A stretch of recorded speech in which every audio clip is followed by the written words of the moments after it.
Today we're going to learn to play the forgotten Ruy Lopez exchange variation. And I say forgotten because this is the variation that pretty much nobody studies in the Ruy Lopez. So this is a great surprise weapon to use against your opponents. And you should not underestimate the power of this opening because it was used by former world chess champions just like Natalie Karpov, for example. So let's take a look at the moves, and we're going to learn a trap as well so we can get our opponents unprepared. So the first move is going to be e4, your opponent's going to play e5, you play knight f3, knight c6, and we have the typical move that configures the starting position of the Spanish opening, which is bishop to b5. Okay, so here we have the Spanish, the Ruy Lopez exchange variation happens after you trade the bishop for the knight. So the most common defense here for black is a6. This is the most typical defense that black goes for, but they could go for some other moves like moving the knight to f6 or even playing d6 here, but we're going to cover all these moves. The first one, the most common one, is a6. And against a6, we're going to take the knight, and after black recaptures with the pawn, we're doubling up black's pawns, and we have a really good position here from here on. So we're going to castle, and after our opponent plays the most common move here, which is bishop to d6 in the lower levels, we are going to start attacking in the center. So of course, black can go for this move here, f6. We're going to see what to do against that. But the most common move here is bishop to d6.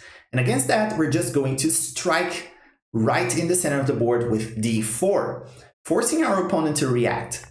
If opponent takes, we're just going to recapture with the queen. And here we're setting up a really nice trap against our opponent. So our opponent really should look at this position and play the right move, because any move loses besides f6. This is the only move that actually saves the position for black. But if black plays pretty much any other move, they're going to end up losing the game. So believe it or not, knight f6 is the second most popular move here, and this is losing due to this very nice fork in the center of the board. We're forking one of the black's pieces here, and no matter what black does, they're gonna end up losing a piece. If they retreat the bishop, we just trade queens and take the knight. After bishop recaptures, we can just play rook e1 with check. After they cover, we can keep developing our pieces. c3 to protect the pawn. After long castles, we can develop the bishop and develop the knight. We have a great game. Okay, so this is the typical move here. Another move that black can go for here, and it's also losing, is playing bishop to g4. This is also a very common move, believe it or not. I think it's the third most common move in the position. And this is also losing because black is overlooking this threat here, trying to attack this pawn and the rook.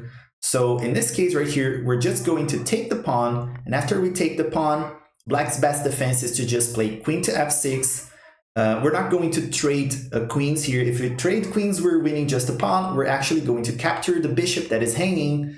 And here we're just winning a piece here. From now on, it's just exchanging pieces to a winning position in the endgame.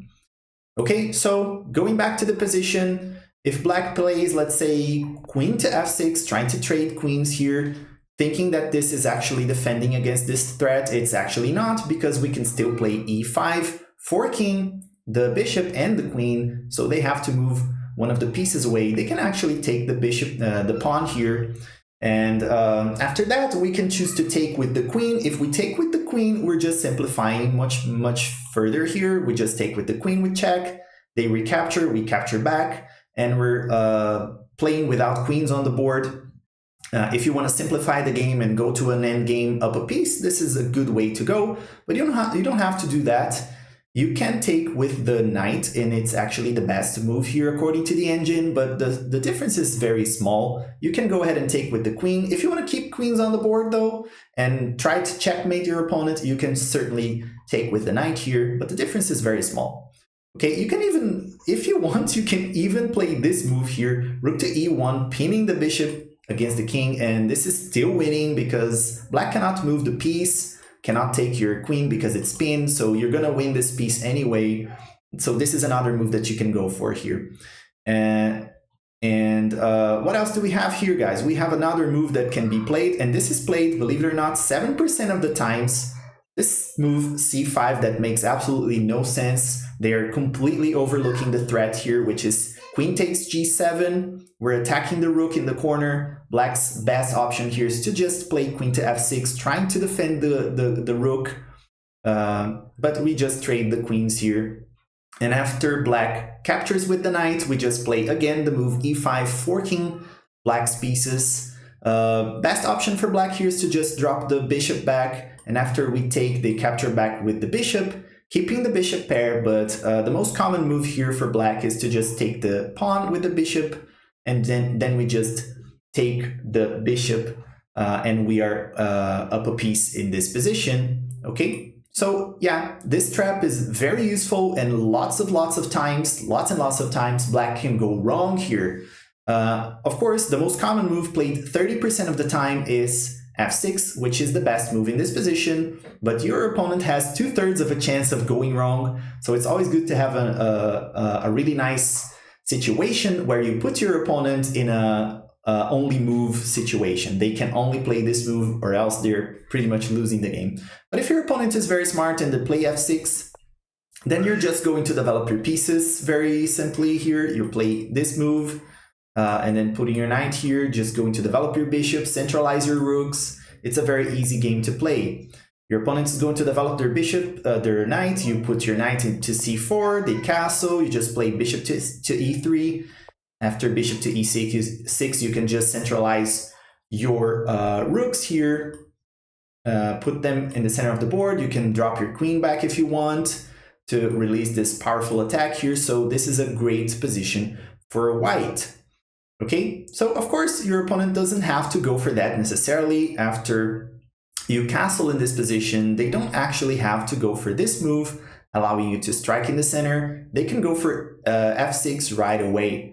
This is a bit more smart from black. This is the most common move in the master level, not in the amateur level, though. Already reinforcing this and protecting against any shenanigans against that diagonal. But in this case, you're just going to keep your plan of attacking in the center. d4, after black takes, we recapture with the queen, forcing the queen trade, or encouraging the queen trade at least. We recapture with the knight. We have a powerful center here. Black's pieces are very passive, and our plan from here is very simple. We're going to just play our pieces out, knight here, bishop out, centralize the rooks. We can play this move to reinforce this central pawn, and we have a great game of chess to play, guys. And we play against black's weak doubled pawns on this queen side of the board. If your opponent goes for a simple move like this, you can just follow the plan, develop your pieces, centralize the rooks. But if your opponent goes for this move, we can play bishop to e3, defending this knight. And this is a typical situation where we can move this knight away and unleash this attack. This is going to happen really soon. After knight to e7, we can play knight to c3 in this position. And after black castles, if they're not aware, we can go ahead and grab that pawn. After black recaptures, we can take the bishop, and we're up a pawn in this position. We just centralize the rooks here, play f3 to defend the pawn, and centralize the rooks, and we have a great game here. But this is all if your opponent in this position plays the move a6, which is the most common move. They can also go for this defense here, which is also pretty common for those who play against the Ruy Lopez, against the Spanish. They also like to play knight f6 here, which is one of the most popular defenses in the master and grandmaster levels as well. But we're not going to change our plans here. We're just going to capture the knight. After black takes, we play knight to c3, preparing to advance in the center of the board. We're not going to play d4 right away, because that would be just losing a pawn, but we can prepare that move by defending this pawn first, and then we can strike in the center, and that's exactly what we're going to do. After black plays bishop to d6, we play d4, takes, we take back with the queen, centralizing the queen here. It's not easy for black to attack it, so we can play the queen out. It's not a big deal. After black castles, we can play bishop to g5. And after bishop to e7, we could trade queens here if we want, but I like playing this move, long castles, to take is a mistake, like Grandmaster Igor Smirnov teaches. So we're going to encourage our opponent to initiate the trades here.